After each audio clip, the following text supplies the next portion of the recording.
Assalamualaikum warahmatullahi wabarakatuh. Halo semuanya, perkenalkan kami dari kelompok 2. Di sini kelompok kami akan mempresentasikan hasil diskusi kelompok kami terkait dengan kronologi sejarah timbulnya sengketa batas wilayah antara negara Indonesia dan negara Malaysia, atau lebih tepatnya adalah sengketa Pulau Ambalat atau Blok Ambalat antara negara Indonesia dan Malaysia. Sebelumnya, saya akan menyebutkan anggota-anggota kelompok dari kelompok 2. Ada Asma Syafra Bilkis dan Citra Ashilah, kemudian Gisha Lasawa Putri, Kania Zakia Marwah, Naila Azmi Afifah, dan Rizka Fairuz Ramadanti. Langsung saja ke video penjelasannya. Yang pertama adalah penjelasan awal terkait Pulau Ambalat, kemudian dilanjutkan dengan penjelasan dari timeline kronologi sejarah timbulnya sengketa Pulau Ambalat ini. Teman-teman, seperti yang kita tahu bahwa negara Indonesia ini dikenal sebagai negara kepulauan. Indonesia ini memiliki sekitar 17.500 pulau, mana luas 2/3 wilayahnya adalah wilayah lautan. Dari pulau-pulau itu terdapat pulau terluar yang berbatasan langsung dengan negara lain atau negara tetangga. Salah satunya adalah Pulau Ambalat ini. Jadi jika dilihat peta di sebelah sini, letak Pulau Ambalat ini berbatasan langsung dengan negara Malaysia. Nah teman-teman, jika dilihat dari sekilas saja, Pulau Ambalat ini memang bisa menimbulkan perdebatan. Namun jika dilihat secara detail atau dilihat dari letak geografisnya, Pulau Ambalat ini letak geografisnya di 118 hingga 120 derajat bujur timur dengan garis lintang 3 hingga 5 derajat lintang utara antara Pulau Kalimantan dan Sulawesi. Jadi sudah jelas bahwa Pulau Ambalat ini terletak di bagian negara Indonesia. Nah teman-teman, di antara kasus sengketa wilayah yang menyedot perhatian publik atau perhatian negara lain adalah sengketa Blok Ambalat ini. Jadi sengketa Blok Ambalat ini dimulai sejak 1969. Tanggal 27 Oktober 1969, negara Indonesia dan Malaysia ini menandatangani perjanjian tapal batas landas kontinen. Nah, manfaatnya apa sih menandatangani perjanjian tersebut? Perjanjian tapal batas landas kontinen ini memiliki beberapa manfaat. Salah satunya adalah negara bisa memelihara dan mempertegas batas wilayahnya. Jadi, dengan adanya landas kontinen ini, maka negara Indonesia ini dapat memelihara serta mempertegas wilayahnya, batas wilayahnya, karena batas wilayah itu sangat penting bagi sebuah negara. Nah teman-teman, perjanjian tapal batas landas kontinen ini dilaksanakan atau ditandatangani di Kuala Lumpur atau di negara Malaysia. Kemudian pada tanggal 7 November 1969, Indonesia ini mulai meratifikasinya atau mengaktifkannya atau melakukan pengesahan suatu dokumen negara oleh parlemen, khususnya pengesahan undang-undang, perjanjian antar negara, dan persetujuan hukum internasional. Pada tahun 1979, Malaysia secara sepihak memasukkan wilayah Blok Ambalat ke dalam wilayah Malaysia. Nah, ini dimasukkan ke dalam peta barunya, di mana dia mengambil wilayah sebagian timur, tepatnya di Kalimantan Timur, dan diklaim sebagai Blok Y, X, dan Z.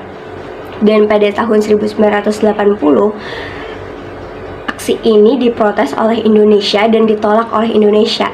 Tetapi bukan hanya Indonesia saja yang memprotesnya. Ada juga negara lain seperti Filipina, Singapura, Thailand, dan juga Vietnam. Mereka memprotes aksi dan provokasi dari Malaysia ini.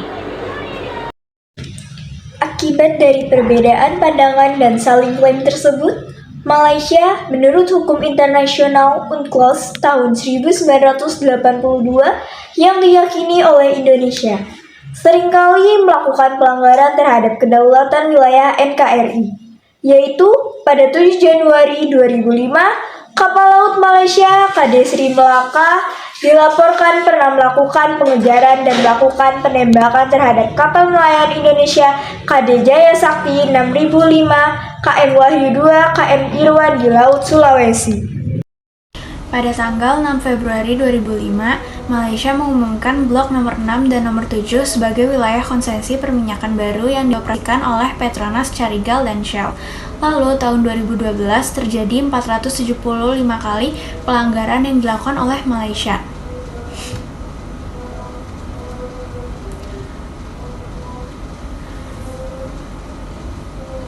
Perinciannya sebagai berikut. Tahun 2005 ada 38 kali pelanggaran. Tahun 2006 ada 62 kali pelanggaran. Tahun 2007 ada 143 kali pelanggaran. Tahun 2008 ada 104 kali pelanggaran. Tahun 2009 ada 25 kali pelanggaran. Tahun 2010 ada 44 kali pelanggaran.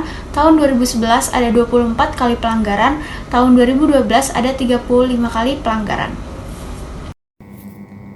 Baik teman-teman semua, seperti yang sudah dijelaskan oleh para anggota kelompok 6 sebelumnya, kita tahu bahwa negara Indonesia dan negara Malaysia ini mengalami yang namanya kasus persengketaan suatu wilayah. Nah, wilayah yang dipersengketakan di sini adalah wilayah Pulau Blok Ambalat. Nah, kita tahu bahwa negara Indonesia dan negara Malaysia ini masih saja harus menemukan titik terang Blok Ambalat ini milik siapa. Nah, akhirnya pada tahun 2022 setelah 18 tahun mereka melakukan negosiasi antara negara Indonesia dan juga negara Malaysia, akhirnya pada tahun 2022 mereka menemukan titik terang di mana terjadi perundingan bilateral antara Presiden Joko Widodo dan juga Perdana Menteri Malaysia yakni Anwar Ibrahim.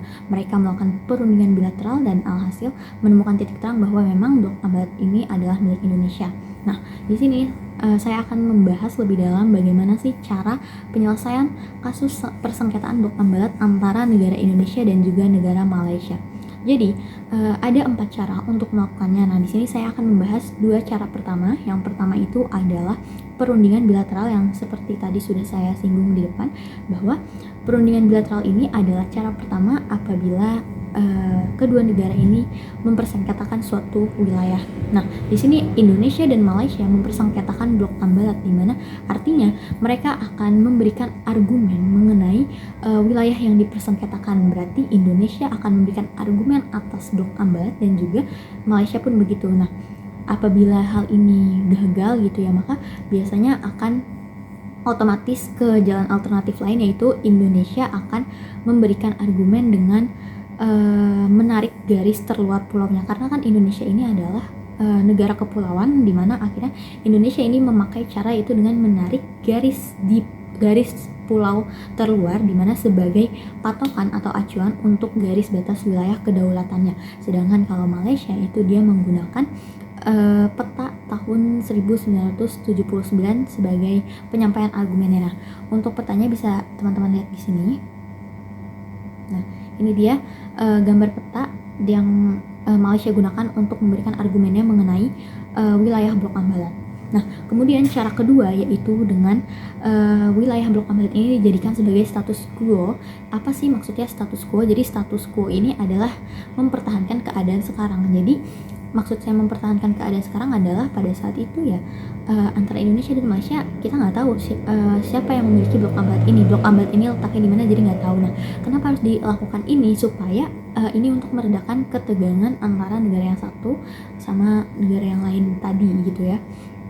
Karena apabila terus diteruskan gitu ya, perdebatan ini tidak akan selesai gitu, tidak menemukan titik terang. Nah, itu cara kedua. Nah, dimana akhirnya pada status quo ini Blok Ambalat ini akan dijadikan sebagai sarana untuk eksplorasi supaya kedua negara ini tidak ribut gitu. Jadi supaya kedua negara ini saling percaya.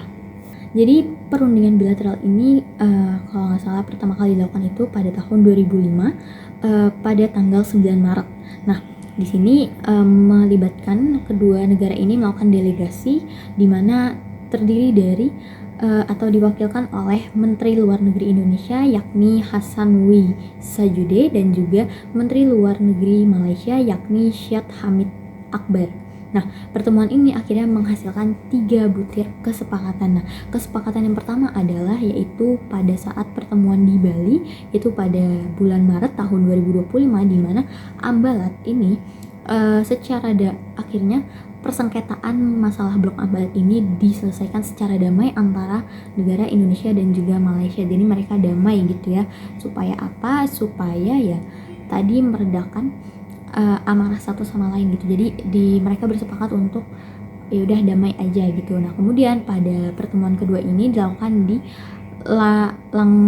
Langkawi di mana pada Mei tahun 2005. Kemudian pertemuan ketiga ini dilakukan di daerah istimewa Yogyakarta sama di tahun 2005 juga, dan pertemuan selanjutnya itu ada di Johor pada tahun 2005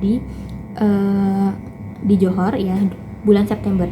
Nah, kemudian pertemuan terakhir ini adalah pertemuan yang menentukan itu pada 12 Januari 2006 yang dihadiri Presiden SBY dan juga Perdana Menteri Badawi sepakat bahwa negara ini akan yang namanya memperdalam untuk bekerja sama supaya tidak ada perebutan lagi antara blok Ambalat ini. Tapi kan setelah negosiasi yang cukup panjang dari tahun 1969, akhirnya ya pada tahun 2022 itu terpecahkan masalah persengketaan blok Ambalat ini, yang akhirnya blok Ambalat ini menjadi milik Indonesia. Yang ketiga adalah memanfaatkan ASEAN sebagai organisasi regional. Jika langkah pertama dan kedua masih gagal, perlu memanfaatkan ASEAN sebagai organisasi regional melalui Council sebagaimana disebutkan dalam Treaty of Amity and Cooperation yang pernah digagas dalam Deklarasi Bali 1976. Namun demikian, kemungkinan besar Malaysia tidak akan menempuh langkah ini sebab klaimnya terhadap blok Ambalat menuai protes dari negara-negara lain seperti Singapura, Thailand, dan Filipina. Yang keempat adalah membawanya ke Mahkamah Internasional atau bisa juga disingkat dengan MI. Jika langkah ketiga masih gagal, jalan terakhir dari penyelesaian sengketa ini adalah dengan membawanya ke MI. Indonesia mungkin saja trauma karena pernah kalah hingga menyebabkan lepasnya Pulau Sipadan dan Pigitan. Namun dalam kasus blok Ambalat ini dan juga wilayah-wilayah lain, jika memang Indonesia mampu menunjukkan bukti-bukti yuridis serta fakta lain yang valid atau kuat, tentu tidaklah mustahil Indonesia akan memenangkannya. Oke, kesimpulan dari seluruh penjelasan kelompok 6 pada video kali ini adalah bahwa terjadinya berbagai ketegangan antara Indonesia dan juga Malaysia ini di kawasan perbatasan itu adalah salah satunya karena belum terselesaikannya batas maritim antara kedua negara di berbagai tempat. Jadi keadaan maritim antara Indonesia dan Malaysia ini belum jelas seperti apa, sehingga yaitu memunculkan perdebatan antara satu sama lain. Makanya tadi kita negara Indonesia dan negara Malaysia tuh masih memperebutkan blok Ambalat ini milik siapa gitu ya. Nah, hal ini itu memicu terjadinya yang namanya kasus blok Ambalat tadi ya, dimana blok Ambalat ini perebutan blok Ambalat ini awalnya disebabkan saat Petronas ini memerlukan blok konsensi pada Shell untuk kawasan yang sebelumnya dikonsensikan oleh Indonesia kepada Unolal dan juga Eni. Oke, jadi kunci dasar untuk menyelesaikan persengketaan blok Ambalat ini adalah pada dasarnya itu adalah penetapan batas maritim antara kedua negara di Laut Sulawesi. Nah, hal ini dilakukan oleh Indonesia dan Malaysia melalui jalur negosiasi.